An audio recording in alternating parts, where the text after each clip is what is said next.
Vous savez, nous voyons, on dit Jésus est mort, Jésus est ressuscité. Mais en vrai, Jésus n'est pas mort. Jésus est simplement descendu dans le séjour des morts pour apporter la bonne nouvelle.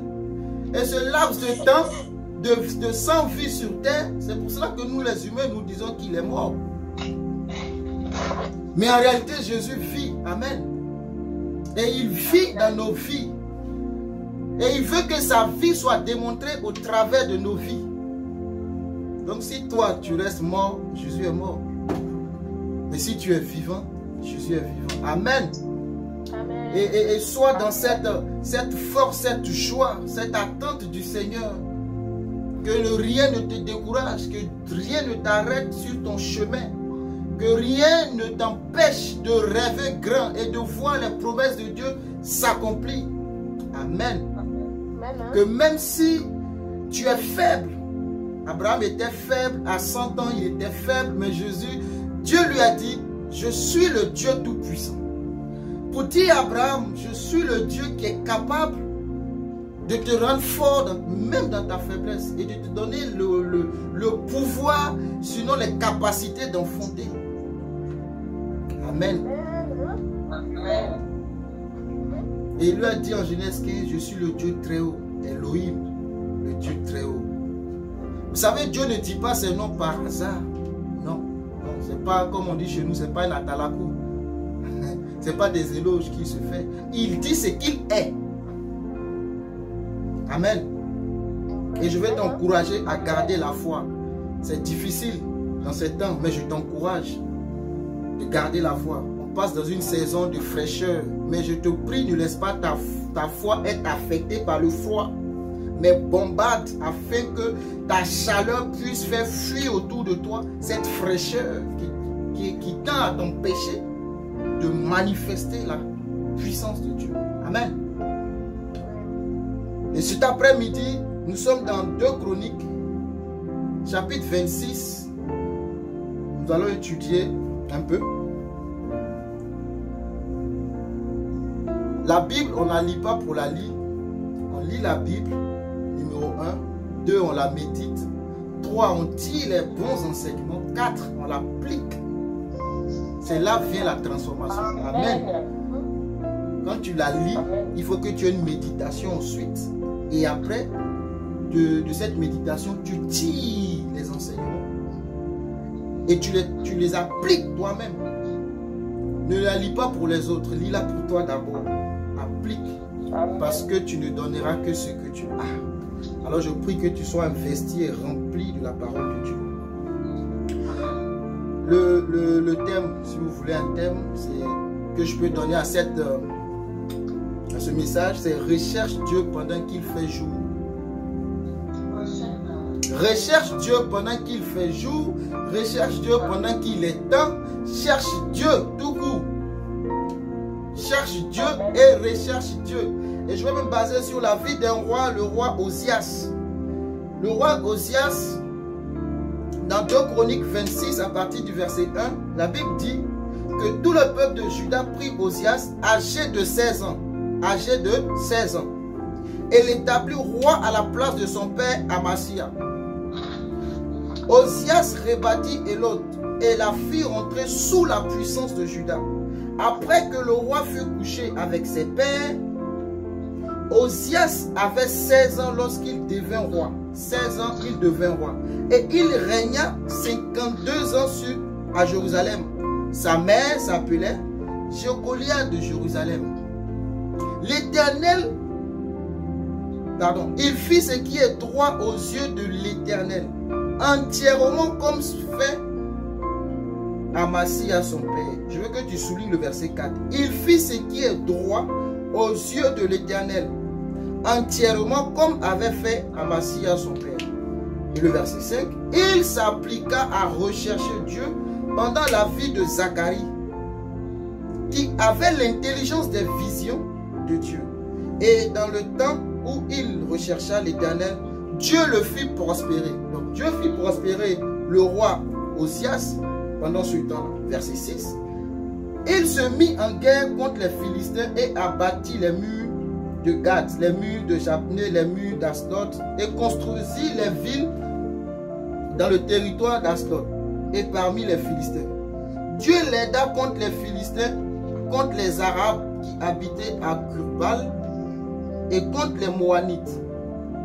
Les Ammonites faisaient des présents à Osias et sa renommée s'étendit jusqu'aux frontières de l'Égypte car il devint très puissant. Osias bâtit des tours à Jérusalem sur la porte de l'angle, sur la porte de la vallée et sur l'angle. Il les fortifia. Il bâtit des tours dans le désert et creusa beaucoup de citernes parce qu'il avait de nombreux troupeaux dans les vallées et dans la plaine. Et des laboureurs, des vignerons dans les montagnes et au Carmel, car il aimait l'agriculture. Osias avait une armée de soldats qui allaient à la guerre par bandes comptées, d'après le dénombrement qu'en fit le secrétaire Jéel et le commissaire Maséja, et placés sous les ordres d'Anania, l'un des chefs du roi. Le nombre total des chefs de maison paternelle, des vaillants guerriers, était de 2600. Il commandait à une armée de 307 500 soldats capables de soutenir le roi contre l'ennemi.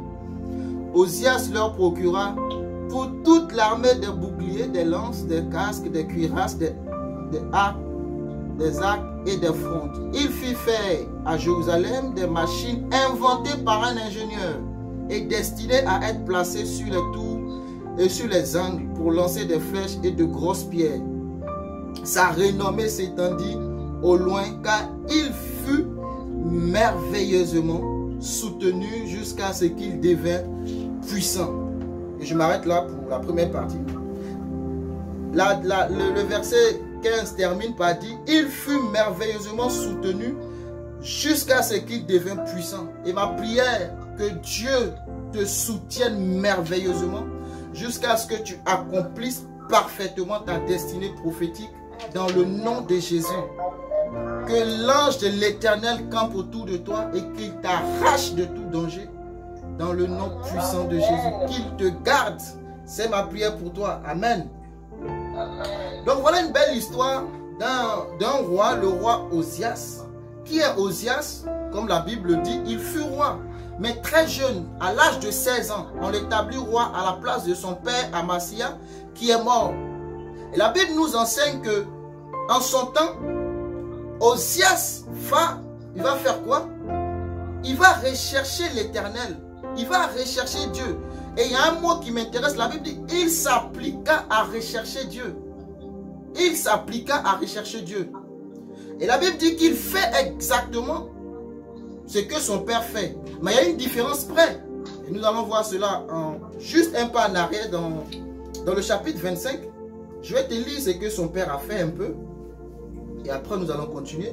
Donc au verset 25, la Bible dit Amasia devient roi à l'âge de 25 ans. Et il... Donc je suis dans Genèse, pardon, dans 2 Chroniques 25. Je vais juste lire une partie de la vie de son père. Donc Amasia devient roi à l'âge de 25 ans et il régna 29 ans à Jérusalem. Sa mère s'appelait Joadan de Jérusalem. La Bible prend soin de souligner le nom de sa mère. Il fit ce qui est droit aux yeux de l'Éternel. Mais, là le problème, là, c'est là.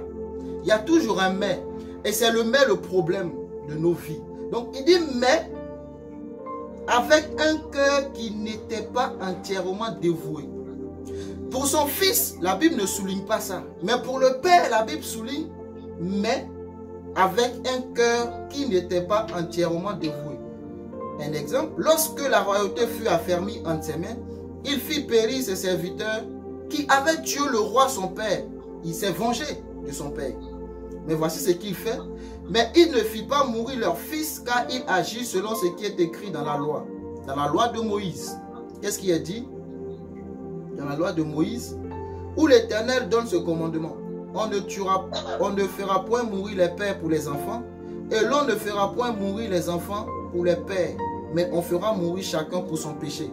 Donc ça c'est la loi de Moïse, et tu trouves cette loi dans Deutéronome 24 verset 16, que je ne vais pas te lire, si tu veux creuser. Donc Amasia fait mourir ceux qui ont tué son père, il ne tue pas les enfants, Pourquoi? Parce qu'il applique la loi de l'Éternel. Mais la Bible nous dit que son cœur n'était pas entièrement à Dieu. Il n'était pas dévoué à Dieu. Ce qui fait la différence avec son fils que nous allons voir après. Amasia a appliqué la loi de Moïse. Mais Amasia n'a pas fait ce que Dieu veut qu'il fasse. Parce qu'il y a un prophète qui est venu lui donner des directives. Mais Amasia ne va pas écouter le prophète. Il va faire ce que lui veut. Donc en agissant selon lui, sa conscience, ses pensées, ses raisonnements, il va entraîner le peuple de Juda dans un chaos. Parce qu'ils vont être attaqués et détruits au point où lui-même le roi va être en captivité. Et c'est dans cette captivité qu'il va mourir, ainsi laissant le royaume sans roi. Et le peuple va décider alors de choisir, enfin d'établir, parce que c'est ça la royauté, c'est de père en fils, d'établir le successeur qui est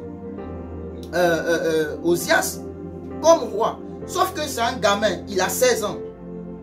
Mais monsieur, tu as 16 ans, tu as 20 ans, tu as 50 ans, c'est toi qui dois succéder. Donc, on l'établit roi sur Juda. Donc, l'enfant, sinon le nouveau roi, vient hériter d'une situation catastrophique.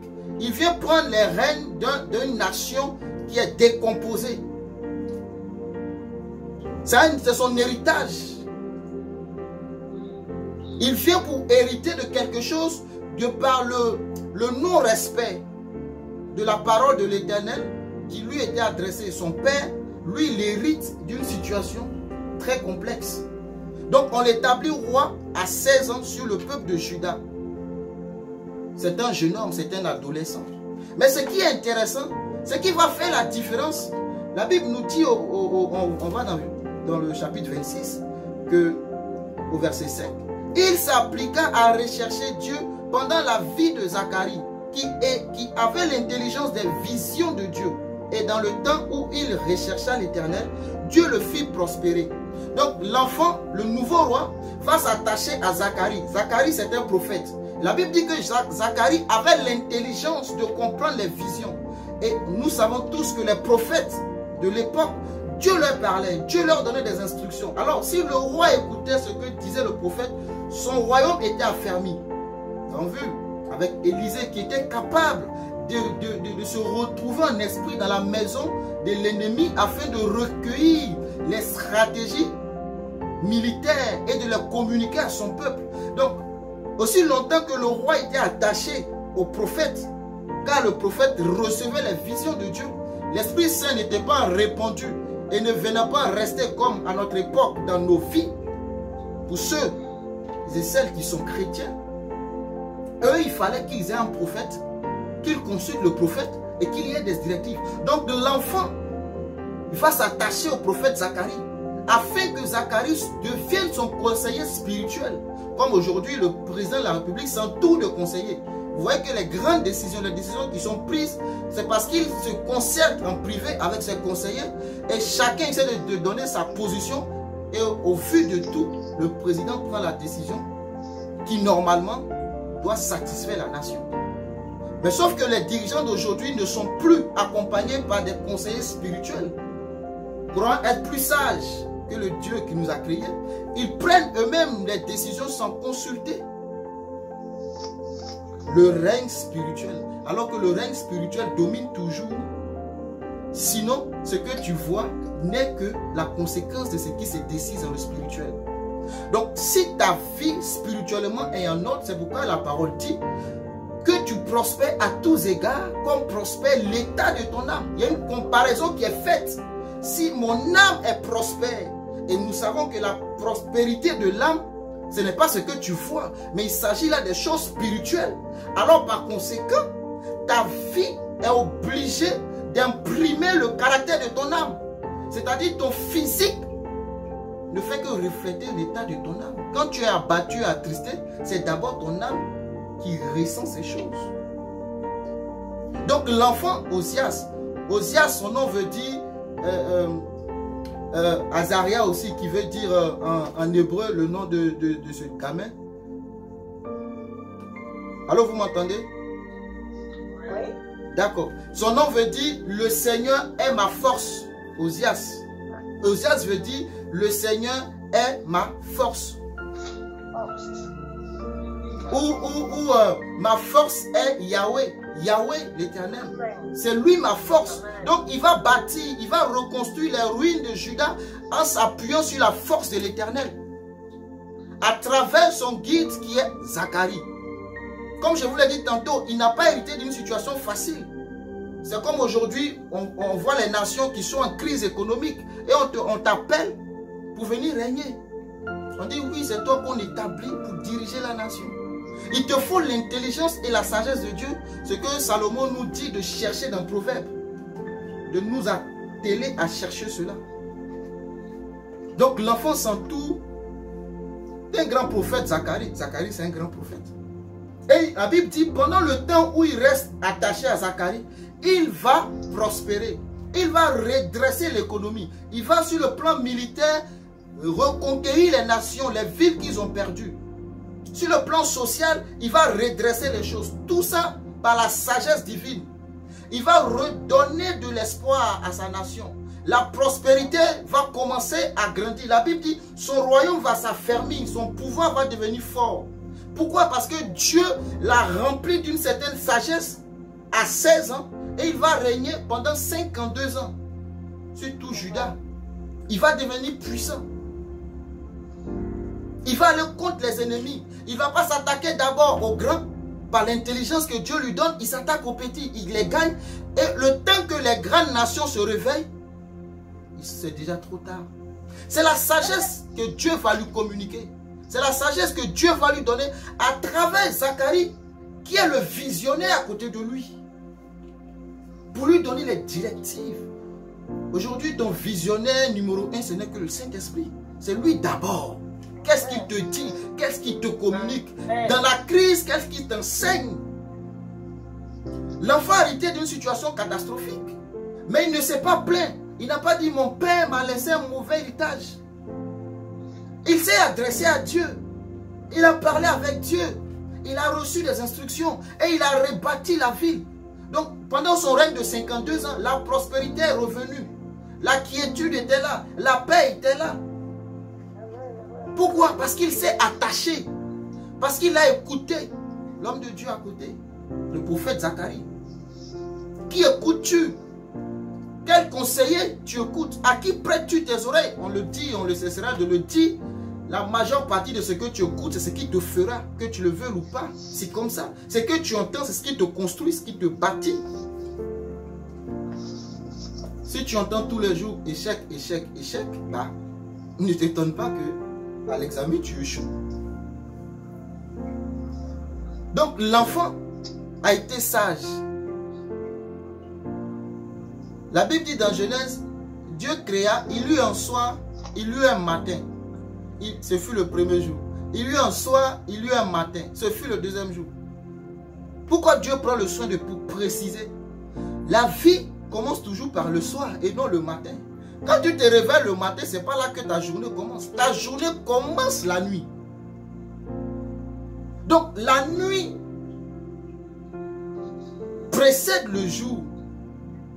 Et tu ne peux pas dormir. La Bible dit dans Proverbe, un peu de sommeil et la pauvreté est devant ta porte. Un peu seulement, pas beaucoup, petit. Et la pauvreté se pointe devant toi. Donc, Osias a hérité d'une situation. Je pourrais dire, c'est le soir. Il commence une royauté avec des difficultés déjà. Il commence une royauté avec des problèmes qu'il doit résoudre. Mais il a l'intelligence de s'attacher au prophète de Dieu, Zacharie. Il a l'intelligence de pouvoir rechercher Dieu. La Bible dit qu'il s'applique à rechercher Dieu. Chaque jour, il cherchait Dieu. Seigneur, qu'est-ce que je dois faire? Qu'est-ce que je dois faire? Qu'est-ce que je dois faire? Seigneur, donne-moi la sagesse de gouverner, comme l'a fait Salomon. Donne-moi la sagesse de diriger. Donne-moi la sagesse de prendre les bonnes décisions. Parce qu'une mauvaise décision prise peut détruire le reste qui est dans ses mains. Il reste un peu. Et Dieu va l'inspirer. Dieu va lui donner cette sagesse-là au travers de Zacharie. Et il va rebâtir les ruines de Juda. Donc son royaume devient très fort. Son royaume devient très puissant. Un jeune homme de 16 ans. Quand le Saint-Esprit est dans ta vie, il n'y a plus une question d'âge. Il n'y a pas une question d'âge quand le Saint-Esprit est là. Et c'est dans tes faiblesses que Dieu aime se glorifier. Si tu tapes la poitrine que tu es assez fort, Dieu te regarde faire. Mais c'est dans tes faiblesses. C'est là où tu crois être incapable d'agir. Et tu dis Père, parce que Jésus-Christ a dit notre Père. C'est aussi ton Père. Tu dis Père, je suis faible. Alors il vient comme il est venu à Abraham et il te dit je suis le Dieu tout-puissant, tout-suffisant. En dehors de moi, rien d'autre. Ce n'est pas dans tes faiblesses que tu dois abandonner. Mais au contraire, c'est dans tes faiblesses que tu dois plus t'appuyer sur lui. Quand le Saint-Esprit est dans ta vie, quand Dieu est dans ta vie, ce n'est plus une question d'âge. Il a 16 ans. On pouvait dire, écoutez, on va changer les règles. L'enfant, il a 16 ans. Autant prendre un des conseillers de son père pour établir roi. Mais non, la royauté te revient et tu te dois de relever le défi. Et la Bible dit que nous sommes un royaume de sacrificateurs. Que le Dieu que nous suivons, il est le roi des rois. C'est ce que la Bible dit dans l'Apocalypse, le roi des rois. Donc s'il est le roi des rois, alors qui sont les rois? S'il est le roi des rois, ça sous-entend que tous ceux qui le suivent sont des rois et des reines. Donc le comportement et l'attitude que tu dois dégager, ce sont des comportements de roi et de reine. Et tu sais souvent que le roi, il ne peut pas faire ce qu'il veut. En Angleterre, demande à la reine Elisabeth de sa descendance, est-ce qu'ils ont le droit de faire ce qu'ils veulent? On a vu dernièrement celui qui a renoncé à la royauté, avant qu'il renonce. Comment ça s'est passé? Parce que tu as l'obligation d'assurer. Un roi ne peut pas dire je ne veux plus. Non. L'enfant accepte cette royauté dans un état déplorable. Mais ayant fait confiance à Dieu et recherchant activement Dieu, il va redresser sa nation. Il te faut être spirituellement guidé, dirigé par le Saint-Esprit, par le serviteur de Dieu qui est à côté de toi, par le pasteur que Dieu a établi sur ta vie. Il te faut spirituellement. Parce que si tu restes seul dans ta position, tu te crois fort. Amasia n'a pas écouté les voix du prophète. La Bible n'a pas pris soin de mentionner son nom. Peut-être c'est dans ma version. Mais il n'a pas écouté. Il est allé se retrouver en captivité. Pourtant il était roi. Il a perdu sa royauté. Parce que quand tu es en captivité, tu ne peux plus diriger. Tu ne peux plus prendre de décision. Tu ne peux plus. Et Dieu est venu justement pour restaurer notre état. Pourquoi? Parce que nous avons livré de manière volontaire notre royauté à Satan par le péché qu'a commis Adam et Ève. Et nous sommes liés. Et quand vous lisez les Écritures dans Luc 4, il dit, je suis venu libérer les captifs. Amasia était captif. Il est mort dans sa captivité. Veux-tu mourir dans ta captivité? Je ne le crois pas. Et Jésus justement est là pour te libérer de cette captivité et que tu reprennes ta position de reine et de roi. Mais c'est parce que tu laisses Satan embobiner ton esprit, te remplir de paroles négatives et te faire croire que tu es un esclave. Mais tu ne l'es pas en réalité. Mais c'est triste parce que la Bible dit aussi longtemps que l'héritier demeure enfant, il ne diffère en rien de l'esclave. Donc tu as une responsabilité, c'est-à-dire celui de quitter le stade d'enfant et de grandir afin de pouvoir posséder ton héritage. Pendant 52 ans, il a régné. Il a régné en suivant les pas de Dieu. Vous savez, on ne peut pas suivre Dieu. Et je refuse. Et je ne le crois pas. On ne peut pas suivre Dieu et ne pas être récompensé. Ici-bas sur la terre. La Bible dit en Hébreux 11, verset 6, Or sans la foi, il est impossible de plaire à Dieu. Car celui qui s'approche de Dieu doit croire que Dieu récompense ceux qui le cherchent. Ceux qui viennent à lui. L'enfant, le roi, ce n'est pas un enfant. Osias a cherché Dieu. Dieu l'a récompensé. Dieu l'a béni financièrement. Dieu l'a béni dans tous les domaines de sa vie. Il était positionné. Du bas de l'échelle, il s'est retrouvé en haut. Il dit, or sans la foi, il est impossible. Dieu récompense. Dieu a affaibli sa royauté. Dieu lui a donné la place qu'il devait avoir. Chaque fois qu'il était attaché à Dieu. Je t'invite à t'attacher de plus en plus à Dieu. Parce que les temps deviendront de plus en plus mauvais. Si le petit froid arrive déjà à te déconnecter de la foi, quand sera-t-il des épreuves qui adviendront? Parce qu'il fait froid, donc tu préfères être sous la couverture au lieu de te réchauffer dans la prière. Recherche Dieu pendant qu'il se fait temps. Pendant qu'il fait jour. Pendant que tu as encore la possibilité de le chercher. Fais comme Osias. Le Seigneur est ma force. Le Seigneur est mon soutien. Et cherche-le pendant qu'il se fait. Peu importe ce que tu auras fait. Peu importe. Écoute, peu importe ce que tu auras fait. L'enfant prodigue, le père lui a jamais posé la question, qu'as-tu fait de ton héritage? Jamais. Jamais. Il a manifesté de l'amour pour son enfant. Le maître qui laisse les 99 brebis pour aller chercher la seule égarée. Ce qui est intéressant, quand je l'ai relu, la Bible dit quand il arrive, il prend la brebis, il la met sur son épaule. J'ai trouvé ça extraordinaire. J'ai dit, mais elle a commis des bêtises. C'est des fessées, il faut commencer par des fessées. Enfin, d'abord, lui donner des pas. Pourquoi tu as fait ça? Pourquoi est-ce que cela? Pourquoi tu as laissé le groupe pour te retrouver seul ici? En aucun moment, il n'a blâmé la brebis. Il ne veut même pas qu'elle marche. Certainement qu'elle est fatiguée à force d'être errante. Il la prend sur ses épaules et il dit, c'est pas grave. On va retrouver tes frères. Ça, c'est l'amour de Dieu. C'est la grâce infinie de Jésus. Qui ne te juge pas, qui ne te condamne pas. Je fais cette parenthèse. Ne te condamne pas non plus. Et pour terminer sur cette parenthèse, il a dit à cette femme, ils sont où ceux qui voulaient te lapider? Personne ne t'a condamné.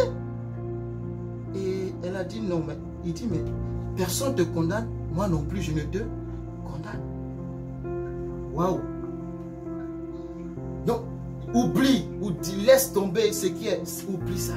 Reviens et récupère ta position de roi et de reine. Ne la lis pas pour Amasia, ne la lis pas pour Osias, c'est pas que pour lui, c'est pour toi aussi. Donc, il va continuer et il va prospérer dans ce qu'il fait parce que le roi était là. Et vous savez, Dieu l'épargne. Parce qu'en son temps, il y a eu tremblement de terre, il y a eu crise. Et la Bible dit dans Amos 1:1, je vais te lire, Parce que quand Dieu a fait toi, ça ne veut pas dire que ça sera facile. Hein? Non, ce n'est pas ce que ça veut dire. Mais ce qui est rassurant, c'est qu'il dit que tu triompheras toujours. En fait, c'est ça qui est rassurant de savoir que au bout de chaque combat, c'est moi qui ai la victoire. Bon, que les combats viennent ou pas, au bout de chaque combat, c'est moi qui remporte. C'est ça qui est rassurant. C'est comme un match de football. De savoir qu'en avance, tu as gagné. Quand vous regardez un match en différé, vous connaissez déjà le score. Donc rien ne vous fait lever. Parce que vous savez que votre équipe a battu. Donc, vous êtes en train de revoir le match. Vous savez le score. Vous savez que peu importe ce qui se passera, votre équipe a gagné. On ne peut pas venir vous dire le contraire. Même si un prophète se présentait là pour dire ton équipe a perdu et que l'équipe perdra, toi tu sais et tu sais que c'est faux. Pourquoi? Parce que ton équipe a gagné. Et l'équipe, la bague dans laquelle nous sommes, c'est la bague de Jésus qui ne perd jamais. Amen. Moi, je ne te comprends pas. Pourquoi toi, tu penses toujours que il faut que oui, c'est... Non, non, non. Tu es vainqueur. Vois ça comme un match différé. Tu es en train juste de revoir les actions accomplies par Jésus à la croix. Et que tu marches dans cette victoire. Est-ce que ça veut dire que tu ne joueras pas le match? Non, il faut jouer. Mais tu joues juste pour montrer que tu es victorieux. Est-ce qu'il ne faut pas combattre? Si. Mais tu ne combats pas pour avoir une victoire. Non. En tant que chrétien affranchi, tu ne combats pas pour avoir une victoire. Tu combats dans la victoire. Et les combats viennent pour faire quoi? Pour fortifier ta foi. Pour te faire passer à une autre dimension. Et voilà ce qui me vient à l'esprit. Cette parole de Pierre qui marche sur l'eau. Une sœur m'a posé la question, mais pourquoi Jésus a marché sur l'eau? Je lis, je ne comprends pas quel était l'intérêt de Jésus de marcher sur l'eau. Je lui ai dit, je n'ai pas la réponse exacte. Mais je crois que Jésus marche sur l'eau afin de montrer à ses disciples. Vous savez, quand il était sur la terre, il a dit, vous ferez des œuvres que j'ai faites. Pour leur montrer que il peut vous arriver d'être dans une barque qui se noie. Mais rappelez-vous que moi j'ai marché sur l'eau.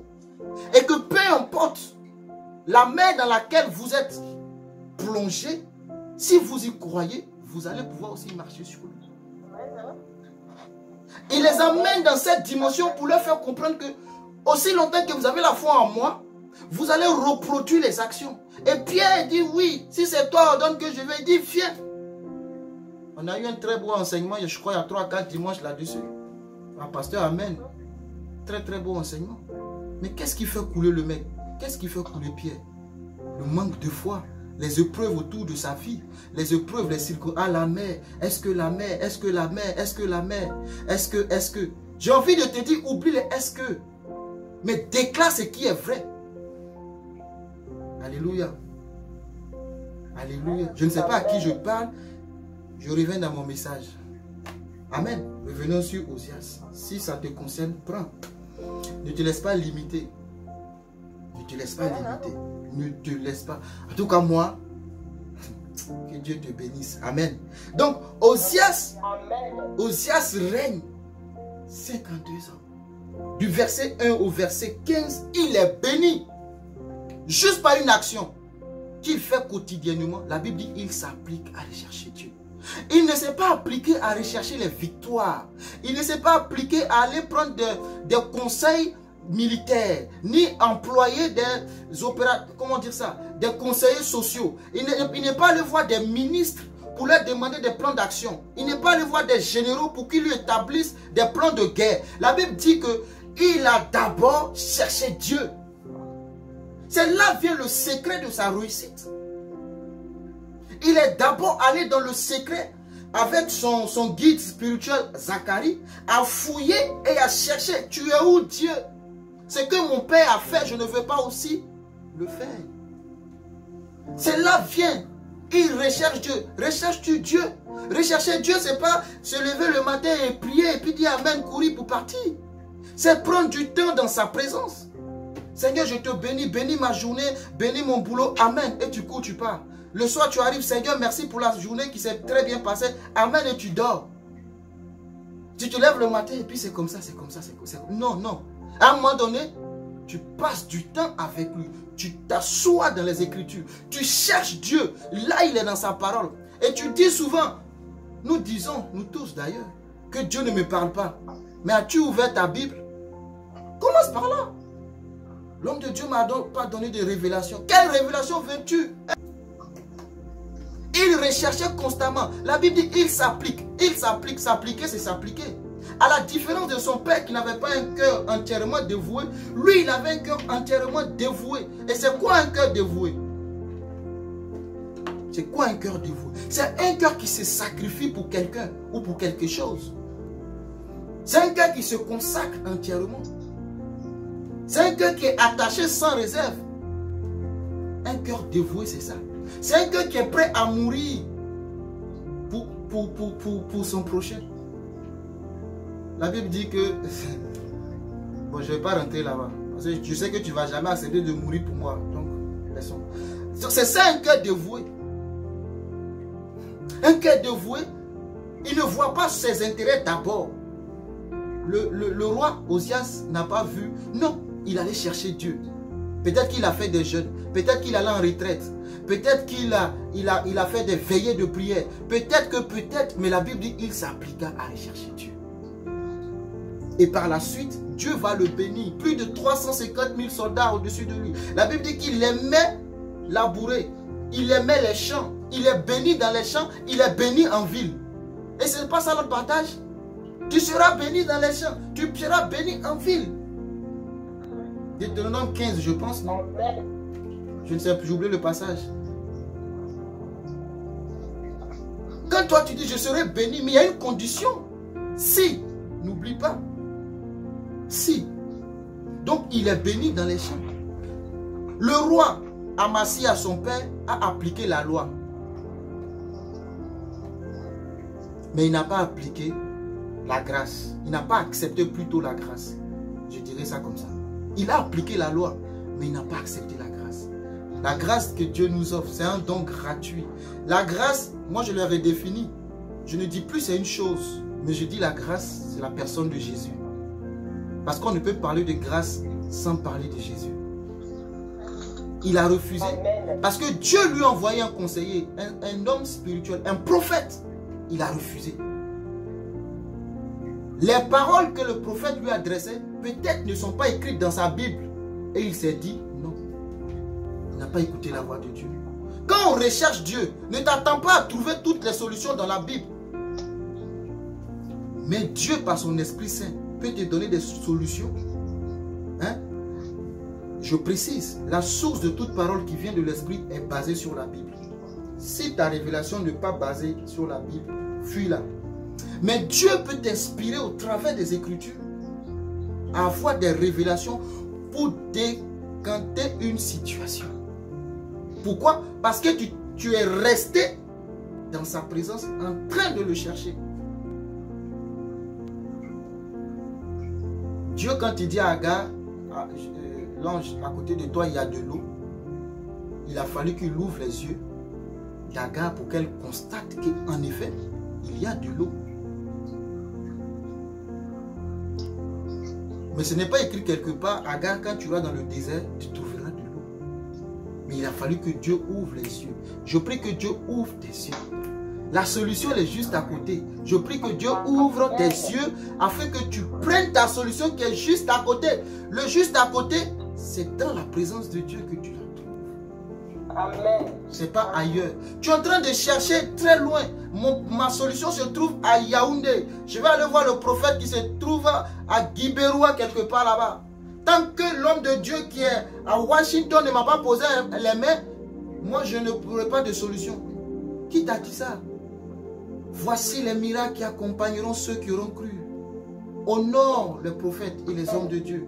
Et tu recevras la récompense dans Matthieu 13. La récompense d'un homme de Dieu. Mais si tes mains physiques ne peuvent pas l'atteindre, Dieu, le Saint-Esprit, n'est pas limité. Invoque-le. Alléluia. Amasia reste attaché au prophète Zacharie. Il est prospère. Il devient puissant. Donc, la première phase de sa vie, qui est la phase ascendante, glorieuse, elle est très belle. Parce qu'elle nous enseigne que voici un jeune homme déjà limité par l'âge. Parce que 16 ans, on te dira aucune expérience. C'est comme quand le président Macron vient au pouvoir, on dit il n'a pas d'expérience. Il n'a pas d'expérience. Dieu s'en fout de ton expérience. Parce que quand David allait pour terrasser Goliath, dites-moi l'école militaire qu'a fait David pour savoir qu'avec une pierre, il peut lancer le géant est armé de la tête jusqu'aux pieds. Même les dents sont armées. David avec quelle expérience de stratégie militaire? Mais il terrasse le grand Goliath. Joseph avec quelle expérience de l'économie? Mais il redresse. Sinon il épargne toute une nation d'une crise. Voilà, aujourd'hui, nous sommes dans une crise. Nous cherchons des solutions. Le gouvernement dit entre la crise sanitaire, c'est-à-dire sauver des vies et sauver les finances. Que faut-il faire? Ils sont entre les deux. On laisse les gens comme ça et ils vont tous mourir, ou on essaie de sauver l'économie. Mais il n'y a pas la sagesse humaine, pardon, la sagesse divine dans les décisions. Mais à Joseph, Dieu a donné cette sagesse qui a pu sauver sa nation d'une crise. Alléluia. Ne prends pas des décisions sans consulter la sagesse divine. Parce que la sagesse divine, elle te permet une accélération divine. En fait, la sagesse divine t'évite de faire des erreurs de tes pères. C'est ça la sagesse divine. Et Proverbe chapitre 7, je crois, la Bible dit, il dit, mon fils, écoute, vois ma sagesse. Il dit, écoute ma sagesse. J'ai posé là, j'ai dit, mais la sagesse a-t-elle une voix? Ça veut dire quoi? Appuie-toi sur l'expérience que j'ai déjà faite pour t'éviter, toi, de commettre les mêmes erreurs. Et c'est ça la sagesse divine. Elle te donne une accélération divine. Ce que tu devais faire pendant 10 ans, Dieu te donne la sagesse de la faire en une année. C'est ça la sagesse. Et je prie que Dieu t'accorde cette sagesse divine au nom de Jésus. Amen. Recherche constamment la sagesse divine. Ne cours pas d'abord à ce que tes yeux voient, mais va en profondeur, cherche la sagesse divine par la présence de Dieu. Ça t'évitera beaucoup de choses. L'enfant, pourquoi j'aime dire enfant d'ailleurs? Le roi, c'est un roi. Parce que le lionceau, que tu le veuilles ou pas, deviendra un lion. Donc appelle le lion, c'est pas grave. Amen. Tu le vois lionceau. Mais déjà le lionceau, tu as peur de lui. Pourquoi? Parce que tu reconnais en lui les capacités d'un lion. Maintenant Dieu te dit, je t'ai créé à mon image, à ma ressemblance. Et puis toi, hey, Seigneur Jésus. C'est-à-dire que tu as les aptitudes, tu as les capacités de Dieu en toi. Tu es encore enfant, c'est vrai. Mais le moment viendra où le lionceau sera appelé lion. C'est pas ce jour-là qu'il a eu les capacités. Il fallait juste un temps. Il est né avec. Enfant de Dieu, reconsidère ta position dans le Seigneur. Tu es précieux. Il dit, tu es la prunelle de mes yeux. Tu es précieux pour Dieu. Seul toi ne te valorise pas. Tu es précieux devant Dieu. Tu es précieux devant le Seigneur. Quand Jésus te regarde, il sourit. Il dit, waouh, quelle belle créature. Et David a compris ça. Il dit, je te dis merci parce que tu m'as créé tellement beau. David prend le temps de remarquer, d'admirer. Il ne laisse rien au détail près. Mon âme bénit l'Éternel. Parce que David sait que tout ce que Dieu fait est extraordinaire. Mais David, la Bible, on dit David était court. Mais il n'était pas complexé par sa taille. Mais toi, parce que tu n'as pas 1m80, on te dit tu es court, tu es complexé. Dieu sait pourquoi il m'a créé 1m60. Dieu sait pourquoi il m'a donné 1m70. Moi, s'il m'a donné 1m70 et qu'il m'envoie dans des affaires de 2 mètres, lui-même il compétera par sa main la différence. Mais c'est ça qu'il faut comprendre de Dieu. Dieu sait pourquoi il t'a donné ce nez et cette bouche, ce teint, et toi tu veux décaper tout sur ta peau. Dieu t'a fait une mère, il a pris le temps de te... Et puis vous les femmes, Dieu a pris le temps de dormir l'homme pour vous façonner, pour vous sortir. C'est-à-dire nous là, nous on est Dieu vous, il a pris il a regardé le nez d'Adam. Il dit non, pour la femme je ne ferai pas pareil, je vais faire comme ça. Il a regardé les yeux d'Adam, il dit non, ça, attends, il faut que je modifie ici. Il a regardé les bras d'Adam, il dit non, il a des pommes trop dures. Pour la femme, non, il faut qu'il y ait une certaine souplesse. Là, toi, Dieu te sort d'un laboratoire aussi fabriqué. Et toi, tu décides de tout modifier. Parce que ce qu'il a fait là, c'est pas bon. Que Dieu te pardonne. Ce que lui a fait, c'est pas bon. Amen. Que Dieu te pardonne. Amen. Ça, c'est pas dans mon message. Oh. Si je l'ai dit, Seigneur, toi seul sais. Donc, considère-toi. Osias était béni. Mais comme je vous le dis, il y a eu un matin, il y a eu un soir. Et le problème, c'est ça. La Bible dit sa renommée s'est étendue au loin. Au loin.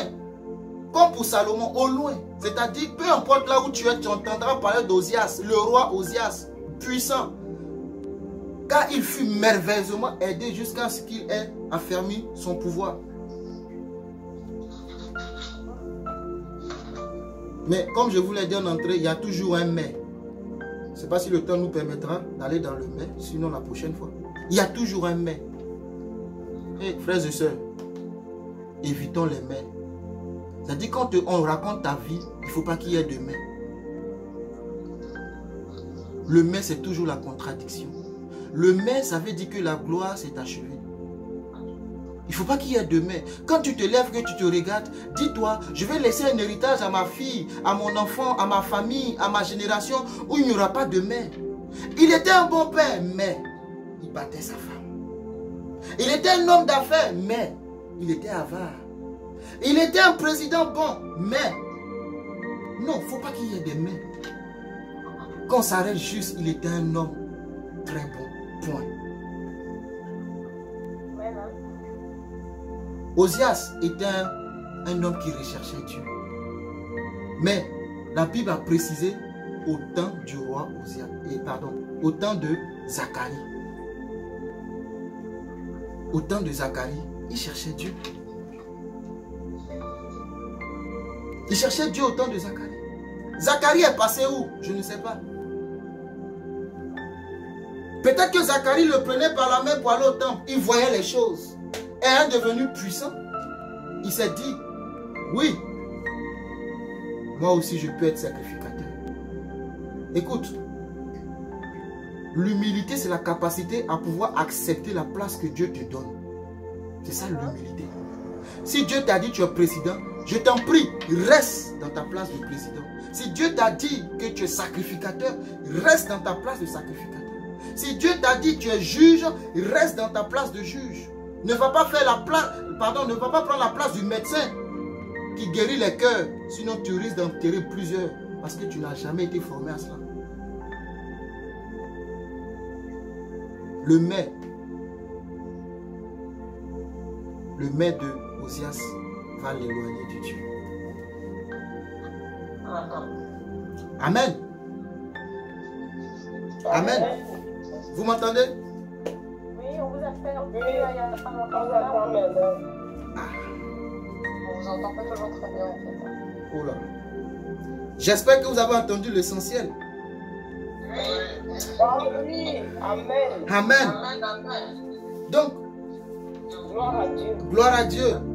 Dans Zacharie 14, parce que la Bible s'explique par elle-même. Hein. Dans Zacharie 14, Zacharie est revenu là-dessus, au verset 5, je pense. Au verset 5, laisse-moi te lire. C'était pas facile pour l'enfant.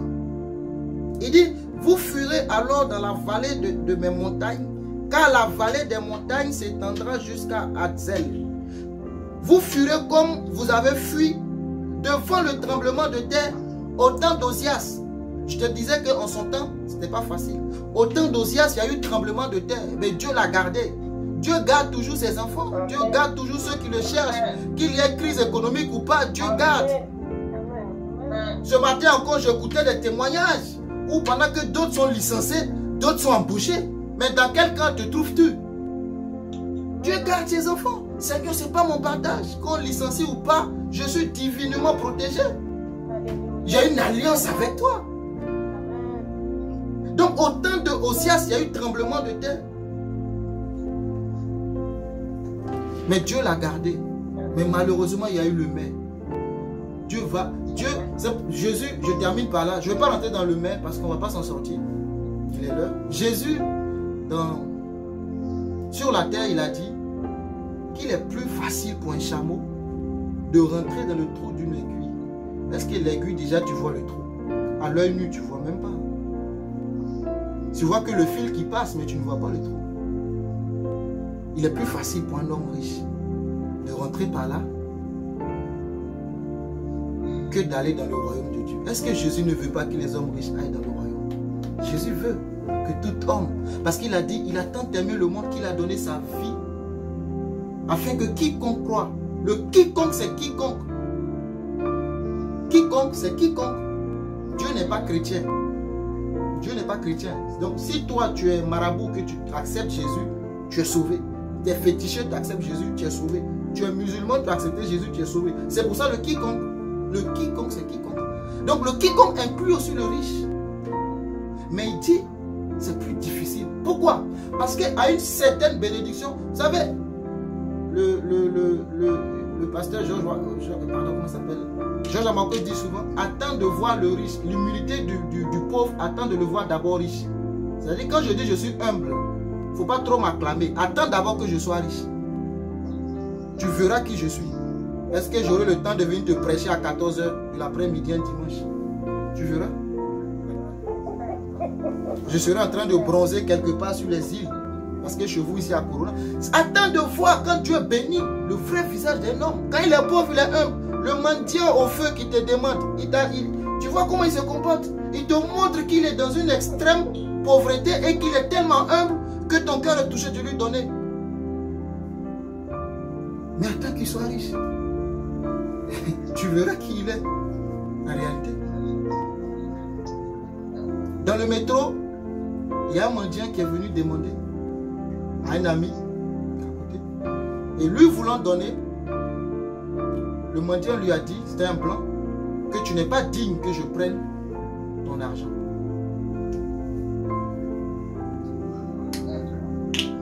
C'est-à-dire, tu es pauvre, tu as un besoin, tu viens me demander. Parce que les autres ne sont pas manifestés, ils se manifestent. Il dit, toi, tu n'es pas digne que je prenne tes sous. Tu es noir. Quelle parole! Quelle parole! Est-ce que ça veut dire que plus jamais il faut tendre ton billet à un mendiant? Non. Non, ce n'est pas ce que ça veut dire. Parce que tout ce que nous faisons comme action, nous ne le faisons pas parce que tu m'as fait du bien. Mais je le fais parce que Christ m'a fait du bien. Si je donne un bien, ce n'est pas parce que tu m'as fait du bien, mais parce que Christ m'a fait du bien. Toutes nos actions doivent être motivées par l'amour de Christ envers nous. Sinon, tu ne feras jamais de bien. Tu ne feras jamais de bien à quelqu'un. Tu n'es pas prêt pour s'aimer dans ma vie. Mais moi, je suis prêt à s'aimer dans ta vie. Parce que je ne te regarde pas toi. Je vois Christ qui s'aime dans ma vie. Et il dit qu'il est plus tout de donner que de recevoir. Moi, j'applique ça. C'est comme ça qu'il faut voir les choses. Amen. Donc, pour le riche, c'est difficile parce que la richesse te monte le cœur. Ça te met, tu te dis, waouh, toi aussi. Non, je suis tellement riche. Je suis tellement riche. Je ne peux plus me permettre de descendre dans cette boue avec toi. Mais Jésus est descendu dans la boue et il m'a récupéré dans ma boue. Et il me fait asseoir là où il est avec lui. Donc je dois être capable aussi de descendre dans la boue et de récupérer mes frères dans la boue et de monter à la dimension à laquelle je suis. La richesse fait perdre. La richesse est une très bonne chose. Très, très, très excellente. Moi, le premier qui te parle, je veux être béni financièrement. Mais garde, la Bible dit, prends garde à ton cœur. Prends garde. Donc d'autres préfèrent ne pas l'avoir. Mais pour Osias, ça l'a perdu. Au lieu de rester dans sa position de roi, il s'est substitué en sacrificateur. Il allait dans la maison de Dieu et il a voulu faire ce qu'il ne devait pas faire. Et comme la parole dit, on ne punira pas les enfants pour la faute des pères, la lèpre s'est attachée à lui. Et il a été mis hors du camp jusqu'à lui trouver sa mort. Quelle déchéance! Quelle déchéance! Alléluia! Mais ce n'est pas ce que je veux pour toi. C'est pas ça. Donc ça ne m'intéresse pas. Ce que je veux, c'est la première partie de sa vie où il s'est appliqué à chercher Dieu et il était béni. C'est ce que je veux pour toi. Et je prie que cela soit ton partage. Au nom de Jésus. Je prie que Dieu te visite. Au nom puissant de Jésus. Que tu aies cette attitude qu'il a eue à 16 ans. De chercher Dieu au travers de Zacharie. Qui avait l'intelligence des visions. Je prie que Dieu te mette à côté de toi. Souvent tu as des visions et des rêves et tu ne sais pas comment. Je prie que Dieu te donne ce don. Et sinon qu'il mette des gens à côté de toi pour t'aider. Comme le pasteur, l'apôtre le dit souvent. C'est un homme qui introduit un homme. C'est un homme qui révèle un autre. C'est Jean-Baptiste qui révèle Jésus. Aussi puissant qu'il était, il fallait Jean-Baptiste pour le révéler. Je prie que Dieu t'entoure des personnes qui feront briller encore ton étoile que des personnes qui sont là pour t'emmener dans le noir. Je prie qu'il t'environne des personnes ressources qui t'accompagnent dans ta marche, dans ta destinée prophétique. Qu'ils mettent autour de toi des personnes comme Jonathan. Qu'ils mettent autour de toi des personnes comme Zacharie qui dit oui, tu es un enfant, mais je t'envoie là où Dieu veut que tu sois. Que Dieu mette des personnes autour qui t'accompagnent dans ta destinée, dans tous les domaines de ta vie, et qu'il éloigne de toi toute mauvaise sémence, toute langue qui médite le mal. Amen. Au nom de Jésus. Il dit ne t'assieds pas en compagnie des moqueurs. Dans Somme 1:1. Va loin d'eux et trouve ton plaisir dans la loi de l'Éternel. Voilà ce que Somme nous dit. Donc que toute personne qui complote le mal ne soit point trouvée à tes côtés. Au nom de Jésus. Et que toi-même tu ne sois pas une pierre d'achoppement pour autrui. Amen. Dans le nom puissant de Jésus. C'est ma prière pour toi. Et je veux que tu pries. Je vais terminer par là. Je prie. Je veux que tu lèves la voix. Seigneur, j'ai entendu. Et ça, c'est Osias, Seigneur. Je ne veux pas juste écouter et lire Osias, mais je veux l'appliquer à ma vie. C'est vrai, je suis dans une situation très complexe, mais Jésus est venu libérer les prisonniers. Mon père est mort en prison, je ne mourrai point en prison. Mon père est mort en captivité, je ne mourrai point dans la captivité. Mon père est mort dans la misère, je ne mourrai point dans la misère. Mon père est mort dans la disette, cela n'est pas mon partage. Moi, je suis un roi et je représente dignement le royaume des cieux. La Bible dit que je suis un ambassadeur. Alors, je suis celui que tu dis que je suis et non ce que disent les autres. J'accepte ma position d'ambassadeur. J'accepte ma position de roi et j'ai récupéré par Jésus-Christ à la croix ma position dans le jardin. La Bible dit que dans le jardin, Dieu a pris le soin de faire le jardin et d'y mettre tout ce qui est nécessaire à ma vie. Alors, Seigneur, je me repositionne dans ce jardin et je commence à contempler, je commence à voir les fruits, je commence à voir toutes ces merveilleuses choses, car Genèse dit que tout ce que tu as créé était bon. Alors rien de mauvais, Seigneur, n'est pour moi. Tout ce que tu as fait pour moi était bon. Les semences que tu as mis dans ce jardin pour me nourrir étaient bonnes. Les fruits que tu déposais dans ce jardin, c'était pour ma santé. Ce n'est pas pour que je sois malade. Seigneur,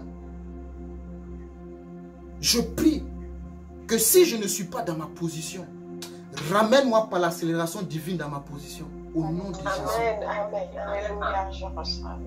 Je prie que si je suis loin de ma position, qu'il y ait une accélération divine.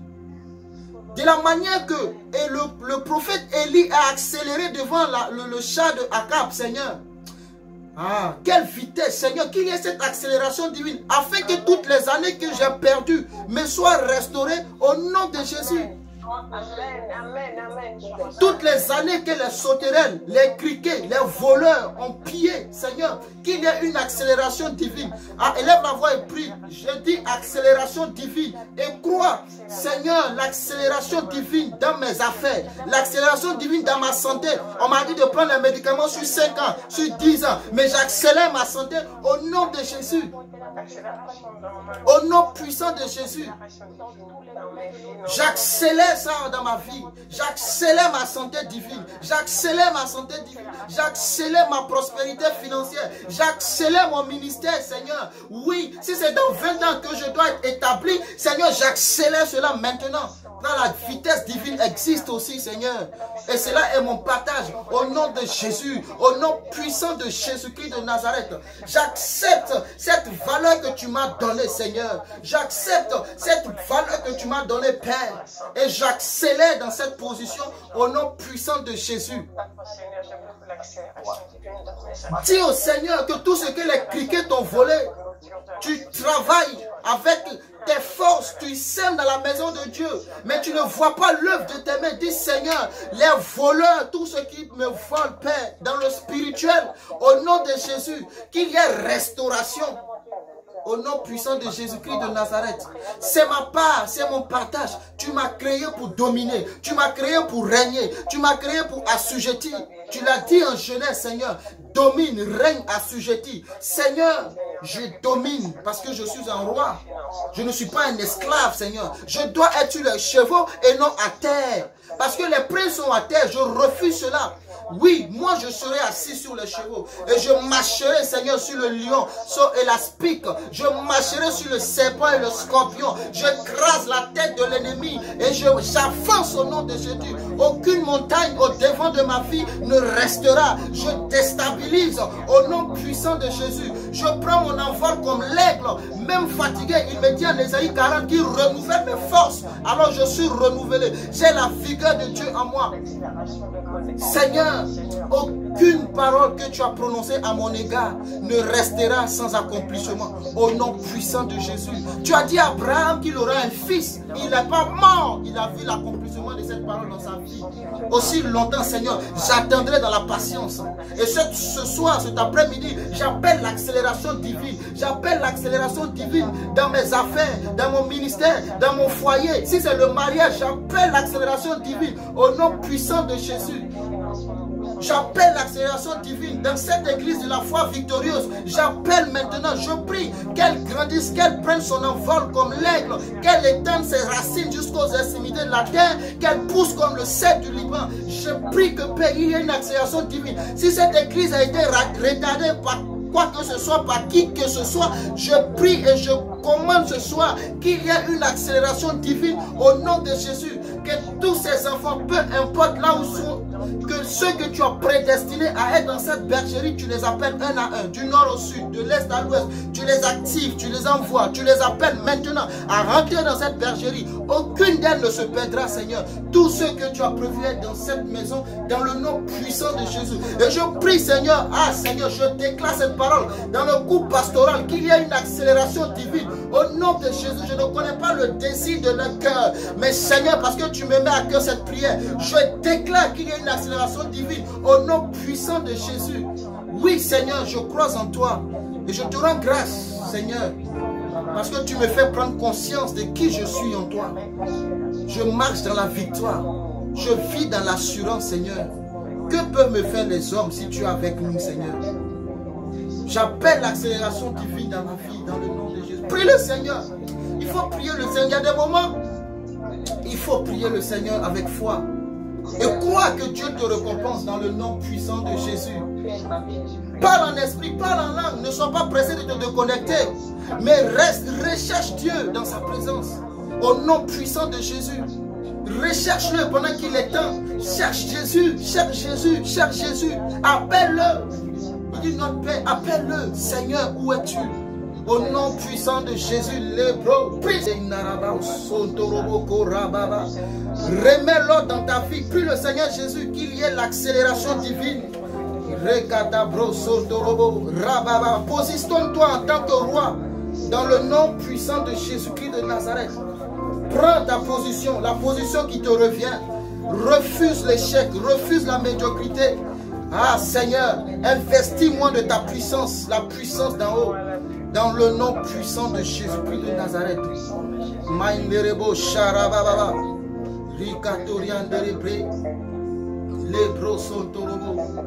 Seigneur, je te bénis, Seigneur. Merci, Seigneur, pour ce que tu es en train d'accomplir dans nos vies. Tu vas répéter après moi. Dieu est la source de mes réserves.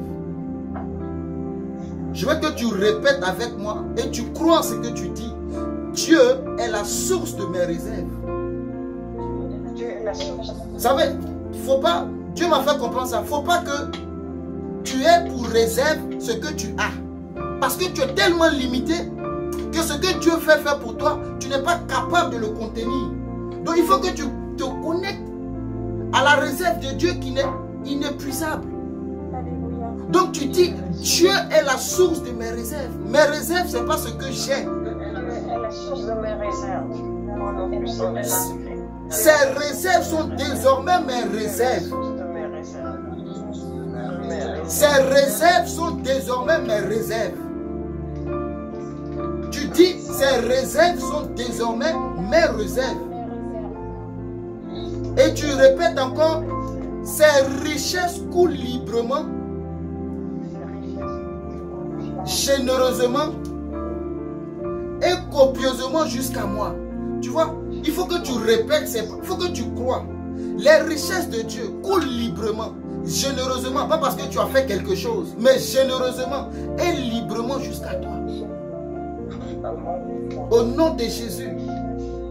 Et tu répètes après moi, je suis à jamais conscient de ma vie et de ma vraie valeur.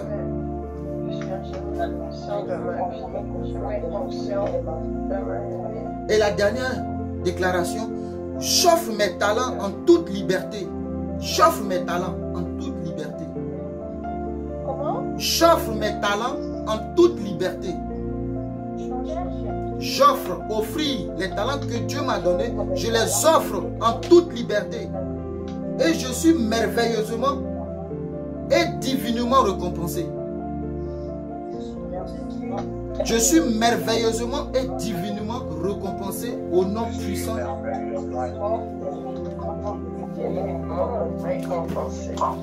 Amen. Lorsque le sang circule librement dans votre organisme, ça veut dire quoi? Ça veut dire que vous êtes en bonne santé. C'est ce que ça veut dire. Donc, aussi longtemps que les choses circulent librement dans votre vie, cela veut dire que vous êtes en bonne santé. Donc, si l'argent circule librement dans ta vie, ça veut dire que ta santé financière est au top. Parce que c'est celui qui n'a pas qui essaie de retenir. Sinon, celui qui l'a, il donne. Que Dieu te bénisse et je crois que Dieu t'a béni et qu'il t'a fait du bien cet après-midi au nom de Jésus. Amen.